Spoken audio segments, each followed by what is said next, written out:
খেয়াল করে দেখলাম, মানুষ যতটা মুগ্ধতা নিয়ে কাছে আসে, সময়ের সাথে সাথে সেই মুগ্ধতা ফিকে হয়ে আসে।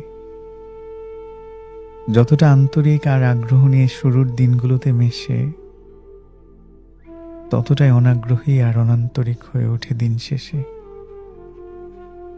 যতই জানতে থাকে, ততই আগ্রহ কমতে থাকে।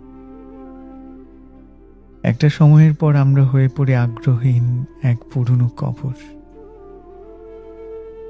আগে যে মানুষটা অকারণেই কথা বলতে চাইতো, কথা বলার ছুতো খুঁজতো, একসময় সেই মানুষটাই প্রয়োজন ছাড়া কথা বলে না।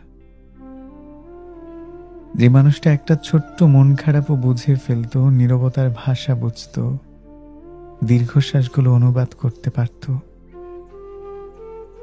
একসময় সেই মানুষটাই নীরবতার দীর্ঘশ্বাস তো দূরের কথা,